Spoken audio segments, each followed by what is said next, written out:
Chicken മുളകിട്ടത് വളരെ പെട്ടെന്ന് തയ്യാറാക്കാം. ഇത് 1/2 കിലോ ചിക്കൻ കഴുകി വൃത്തിയാക്കിയതാണ്. അതിലേക്ക് 1/4 ടീസ്പൂൺ മഞ്ഞൾപ്പൊടിയും ഉപ്പും ചേർത്ത് തിരുമ്മി മാറ്റി വെച്ചു.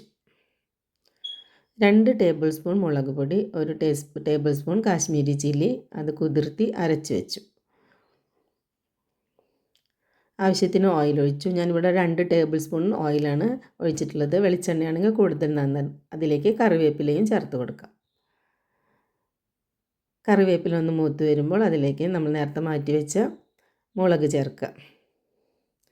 പിന്നീട് ചിക്കൻ പീസസ് ഇട്ട് നന്നായി ഒന്ന് വഴറ്റിയെടുക്കുക.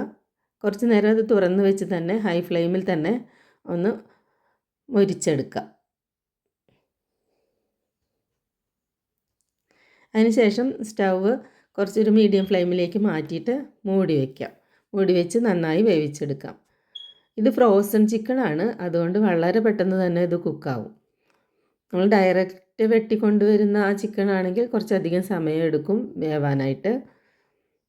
ഇതിൽ ബോണുള്ളതോ ഇല്ലാത്തോ ഏത് വേണമെങ്കിൽ ചെയ്യാം.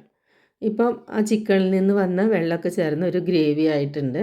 ഇനി ഈ പീസസ് വെന്തു എന്ന് ഉണ്ടെങ്കിൽ നമുക്ക് ഇത്രയും ഗ്രേവി ആവശ്യമുണ്ടെങ്കിൽ ഇവിടെ വെച്ച് നിർത്താം.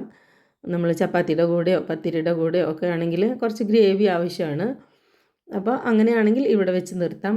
ഉപ്പ് നോക്കി ആവശ്യത്തിന് കുറച്ചുകൂടി ഉപ്പ് ഇട്ട് കൊടുക്കാം. ഇല്ലെങ്കിൽ നമ്മൾ ഇന്നിവിടെ ചോറിൻ്റെ കൂടെയാണ് ഇത് കഴിക്കുന്നത്, അതുകൊണ്ട് ഞങ്ങളിത് ഡ്രൈ ആക്കി എടുത്തു.